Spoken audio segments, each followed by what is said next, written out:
Welcome back to another one of our Six Questions podcasts. I am Trent England with Save Our States. Glad to welcome back to the program Jason Snead. He's the director of the Honest Elections Project, which works all across the country to defend the honesty, integrity of our elections. What could be more important than that? Jason, welcome. It's great to be back, Trent. Thanks for having me. Yeah, so let's talk about something you and I have been working on, which is this whole question of ranked choice voting. And I think we can probably tell people that we will have a little book coming out from Encounter Books probably this summer about ranked choice voting. I'm excited about that.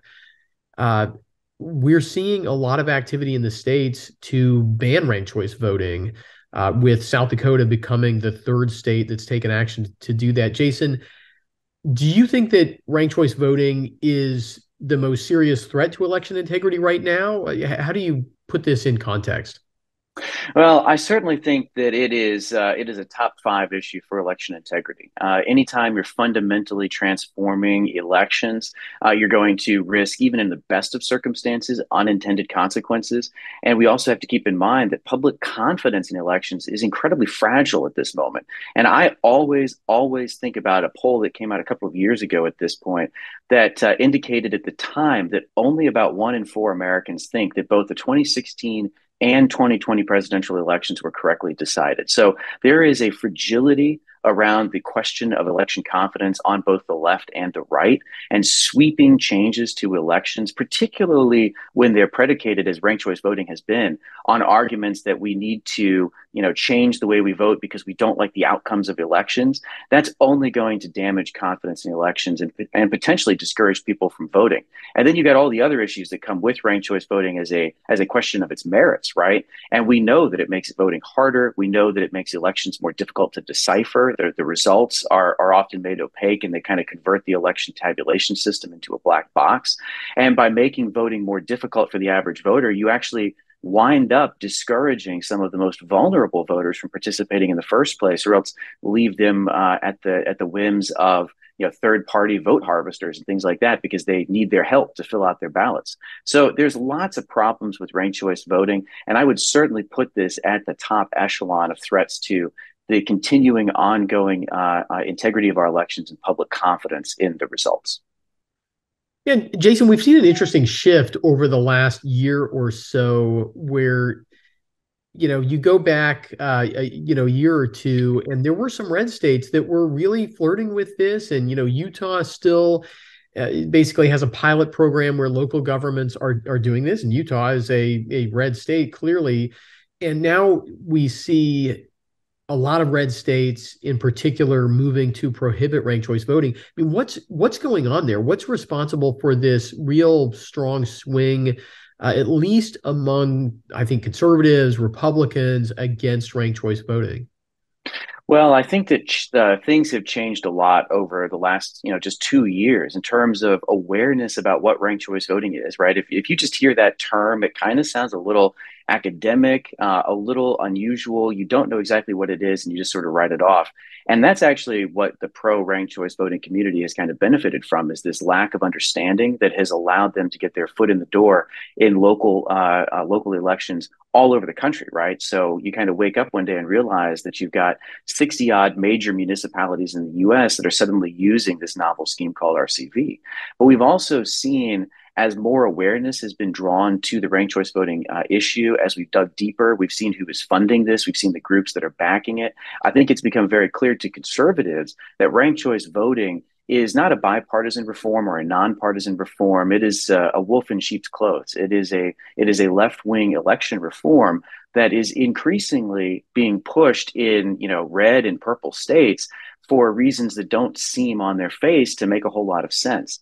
And the other thing that I think people are picking up on is that as the pro ranked choice voting crowd has made their sales pitch all across the country, it's changed in meaningful ways, and ways which are sometimes mutually exclusive. And I think that sends up alarm bells as well. If you're a conservative, for instance, in a state like Utah or something like that, and you're being told bring ranked choice voting into your state, and it will help you box out the moderates. But then the moderates are being told this is the way to box out the conservatives in the party. You've got these mutually exclusive, very different visions for what the impact is. I think that gets people's backs up. And then you're also seeing how a pitch is being made to states where you've got a dominant Republican or Democratic party, right? That ranked choice voting is a way to avoid the spoiler problem, i.e., voters can vote their conscience and select a libertarian candidate or a socialist candidate in the first slot, but you'll still get the second vote, and that's the most important thing. But then those third parties are being told, no, this is actually the way to blow up the dominance of the two parties and get you guys into office. So I think there's a combination of factors that's been going on across the country, and we've seen this explosion in interest, awareness, and the desire to take action to save the integrity of elections from this, really misguided reform. I'm talking with Jason Snead of the Honest Elections Project on our Six Questions podcast. Jason, question number 3. There's a case at the Supreme Court called Harper versus Moore, and the Honest Elections Project submitted an amicus brief in that case. Tell us about the importance of this pending decision. So this particular Supreme Court case represents the best opportunity at the moment to foreclose a lot of the election-related mischief that we've seen from the likes of Mark Elias and other litigators who try to use and abuse the power of courts to rewrite election laws behind closed doors, often in the context of collusive consent decrees and settlements, to skew the election system itself to favor the left in the democratic process. And we've seen that so much over the last decade, but it kind of reached a fever pitch in 2020 when we saw hundreds of lawsuits filed from groups on the left, all before Election Day, trying to get rid of voter ID, get rid of vote trafficking bans, force states to mail everyone a ballot, get rid of almost any election integrity measure, and just rewrite the laws of states willy-nilly to suit the political needs of the left at the time. What Moore v. Harper is about is a fundamental question of who actually gets to write the laws that govern elections. If you talk to Mark Elias and his fellow litigators on the left, they'll say, well, lawmakers, sure, but also we've got a lot of Democratic attorneys general, and I'd love for them to be able to take out a pen and, rewrite the laws. Courts should absolutely be able to rewrite the laws. But if you actually look at the Constitution, Article 1, Section 4, the Elections Clause says that legislatures in the states are responsible for writing the rules that govern elections, times, places, and manners of elections, and they're answerable to Congress. So when it comes to federal election rules, the Constitution very clearly says that the elected lawmakers, the people that we represent or that we elect to represent us in government, are the ones who are responsible for writing those rules. So this is a case that emerged out of North Carolina. And Mark Elias actually went to the then democratically controlled state Supreme Court and said, look, we want you to take a look at this one provision in the North Carolina state constitution that says all elections shall be free, and then use that as a blank check to take all authority away from lawmakers to draw maps in your state. So this was a redistricting case. And they took him up on the offer. And that is the genesis of this case. It was the seizure of power by state courts away from lawmakers. And because that violates the clear text, I would argue, of Article 1, Section 4, you had this federal issue. So it went up to the Supreme Court. If you get a good ruling in Moore v. Harper from the justices, then you actually have the potential to crib a lot of Mark Elias's tools right from the start before we get into the 2024 presidential election, because suddenly courts can't just go in and rewrite election law on policy grounds, substituting their own judgments as judges for those of the people's representatives. They actually have to respect the laws that are passed and on the books. And that will go a long way towards ensuring fairness and integrity in the election system. Unfortunately, there's been a rehearing of that case in the North Carolina Supreme Court, so we might not get a ruling at all in Moore v. Harper, which means that this question of who actually writes the rules, is it courts and bureaucrats or is it lawmakers, will still be lingering. And that creates some opportunities, I think, for some litigation mischief as we move into the 2024 presidential cycle. And we may well see a renewed offensive in the courts to try to rewrite election laws for partisan gain. Well, I know one of the things that we've seen Mark Elias and other folks on the left fight against, which always kind of blows my mind is cleaning up the voter rolls, right? Cleaning up the lists of voters. This seems like a really basic common sense thing to do to make sure that you don't have dead people on the list, that when people move, their voter registration moves with them, that all this is accurate. People are registered in the places where they really live and not at a PO box or a vacant lot or something. Have we made progress on that? Is this getting better in some of the states that have, notoriously problematic voter rolls, or, are we going to face these same kind of problems as we head into 2024? So the voter rolls have always been a source of concern for me and for a lot of other folks. And you're absolutely right. I mean, there was a statistic that was put out by Pew about a decade ago, and it was pretty startling at the time that 1 in 8 voter registrations nationwide were wrong. They were duplicative or they were outdated, and there were millions of people who had died who were still on the rolls. Lots of people dual registered. So this was a nationwide problem. The fact is that a lot of states do not prioritize voter list maintenance, and in fact, you've got all these groups like Mark Elias and others that are going to court trying to make it harder than it already is to remove those outdated records from the rolls.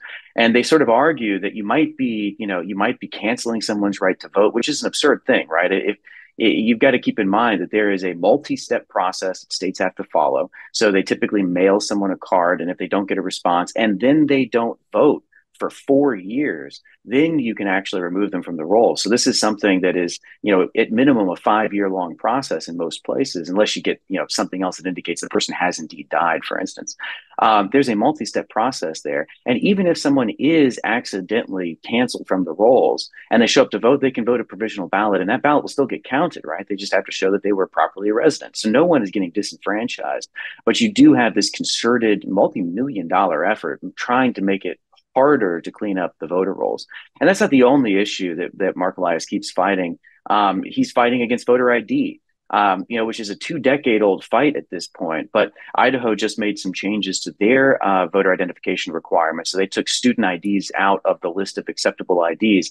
And Mark Elias filed a lawsuit there challenging that law, even though it's perfectly common sense and alleging that this is going to suppress the vote, even though under Idaho law, you can just sign an affidavit and vote even if you don't have an ID. So this just goes to show that whether you're talking about ID or list maintenance, the objections that the left raises against these very common sense laws in court are just not what they're presented to be. And that's why it's so hard for them, incidentally, to find plaintiffs that when they actually are under oath and testifying or they're in a deposition say, yeah, that law actually made it impossible for me to vote. They usually end up saying the opposite.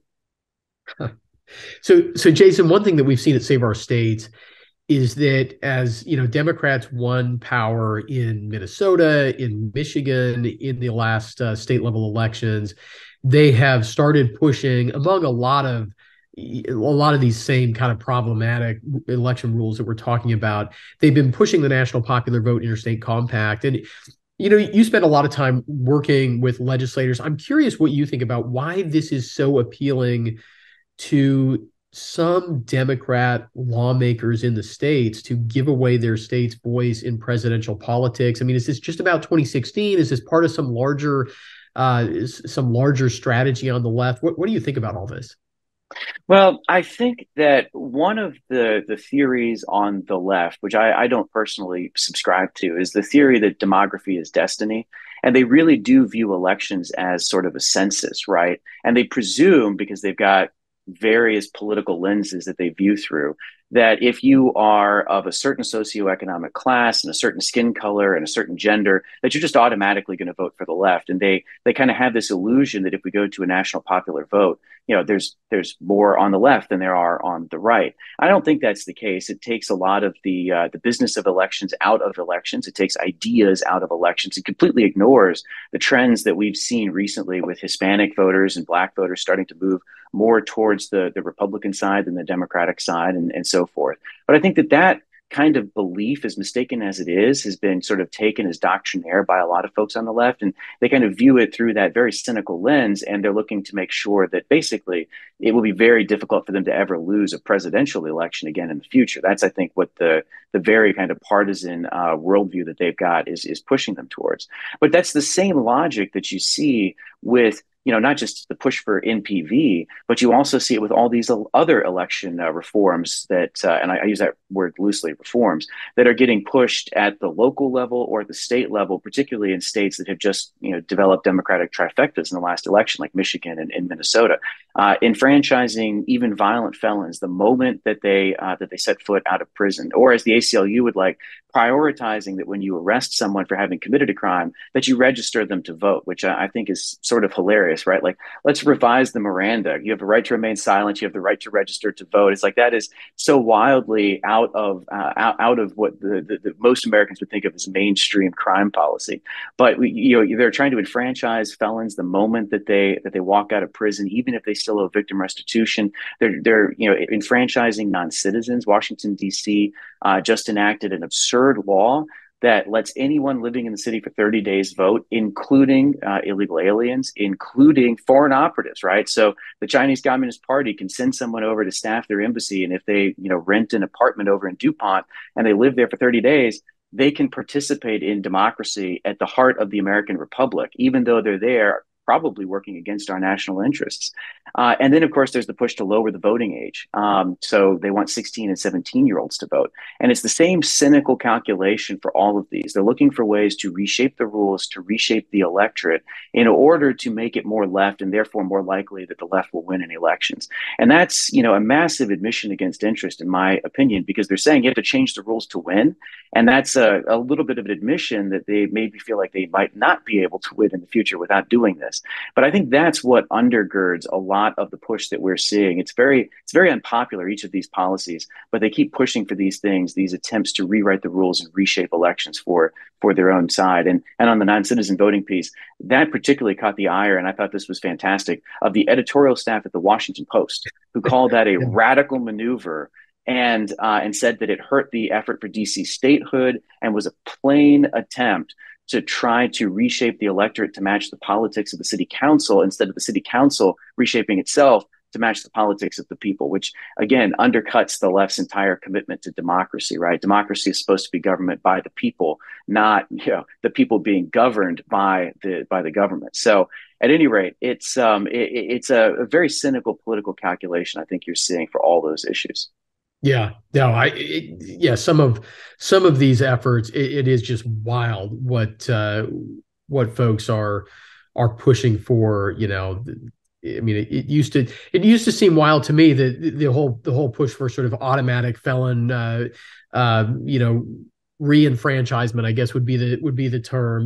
Not even requiring people to go through a process, and yeah, now it's non-citizen voting, which just pushes so far beyond what average people of any political stripe think about when they think of elections. But be interesting to see where all of that goes and whether the left just has to pull back from all of that.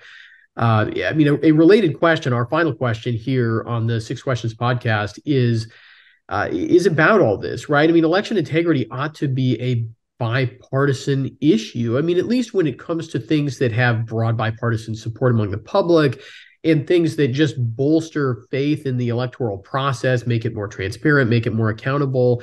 But we don't see that. Jason, I'm curious, have you been able to gain some traction in blue states, or do you see, among any of the blue states, some of these issues starting to move back in the direction of just, these kind of common sense policies? Or are we really trapped in this hard right left divide where, states are going in opposite directions based on who's in charge? So I think that absent a few areas that I can point to where you have seen some bipartisan progress, most of the time, what you actually do see is that people have sort of gone into their partisan trenches. Now, I will caveat that answer by saying that the partisan trenches are really only, occupied by the political class. When you get out of the people that are actually heavily involved in politics and think of themselves as partisans first, if you go to the average voter, 9 times out of 10, they're going to say, absolutely, I think you should show a photo ID. I don't want non-citizens voting. I think it's ridiculous to say that my teenage, son or daughter should be casting a ballot in an election. And they want clean voter rolls, and they want, rules that are followed from beginning to end. All these very common sense things, and that's why we've seen over the last 2 years in polling that we have done and polling that others have done, voter ID laws have gotten more popular over the last 2 years. So now we're pushing 86, 87% on the basic notion you should have to show a photo ID, which is presented by the political left as akin to Jim Crow. But here you've got almost 90% of Americans saying the opposite. So there is a disconnect between what people say they want in the election context and then what a lot of policymakers, particularly on the left, are doing. And I think that the explanation there lies in the only demographics that you see when you look at the breakdown of the polling that actually favor the left's position on all these issues, and that's largely wealthy, white, urban folks, right? The people, in other words, that write the checks to the groups that are fighting against voter ID laws and write the checks to the Democratic Party. They're the people that are sort of steering the ship, and so you get a lot of this echo chamber effect because those guys aren't talking to the average person and listening to them. They're kind of following the lead of these thought leaders and others on the left. So I think that there's certainly room to be gained in this space. And I certainly hope that there is an opportunity to return to sanity, but I'm not particularly optimistic, especially when you look at the speech that President Biden gave in Selma, politicizing once again the civil rights movement and rekindling some of the language that he's used over the last couple of years, calling anyone that opposes his policies on elections, which would be at least half the country, as domestic enemies. That's his phrase. So he's right back there again, and hasn't apparently been chastened at all. I think it's incredibly unfortunate because, as I said at the beginning of the podcast, democracy and confidence in elections are fragile, right? And we need to do everything we can to bolster and strengthen our institutions. And I think the best way to do that is to listen to what the people want. They want it to be easy to vote and hard to cheat, as we say. They want access, but they also want security. And they want that balance. And that's the best thing that we could do. And politicizing democracy itself in these stark terms might work as a cynical campaign tactic to scare your base. But in the long run, it creates new opportunities for candidates to refuse to acknowledge election contests that they lose and frighten voters and ultimately cost us even more in terms of confidence in our elections. So I've always said that this is an American issue. I agree with you. And we talk about it that way and we present it that way. But in terms of the politics and the raw kind of politics of this moment, unfortunately, the reality of the average American and their common sense view just hasn't quite penetrated that political bubble.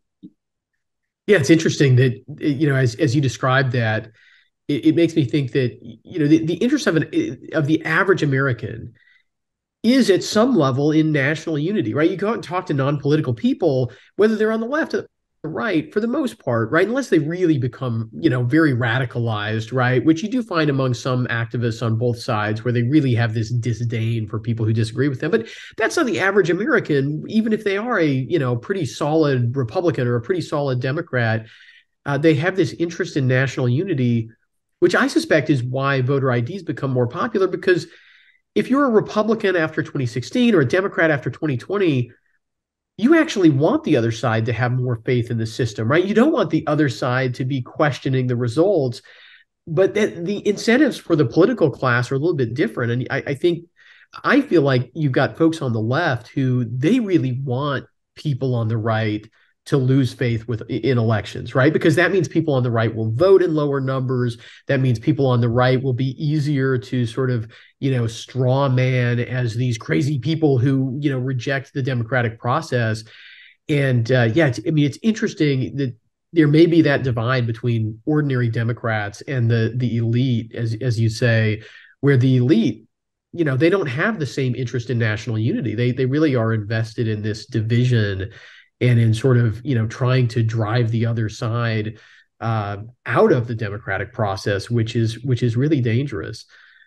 Jason, thank you so much for the work that the Honest Elections Project does. How can people stay in touch with your efforts as as we're going to see the Supreme Court case coming out probably within the next couple of months, and in a lot of changes here as state legislative sessions wrap up? How can they stay in touch with the Honest Elections Project?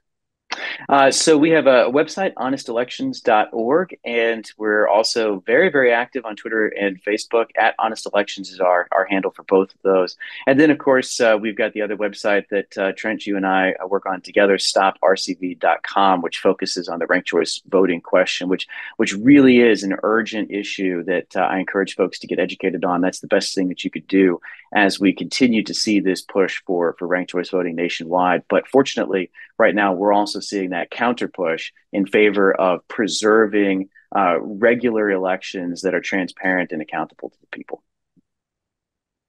That's right. Jason Snead, thank you so much for being a guest again on our Six Questions podcast. Always great to be here. Thanks, Trent. Thanks to all of you, our listeners and viewers out there. Sorry, I have a little bit of a cold today. I hope you haven't been listening to my sniffling as we've been going along here, but I'm glad to be with you. Glad to have all of you as part of our Save Our States family out there on our email list, on our social media, helping us to get the word out about the importance of the Electoral College, this brilliant constitutional system of federalism that the American founders have given us. It is our republic if we can keep it, and that's what we try to do every day at Save Our States. Until next time, I'm Trent England.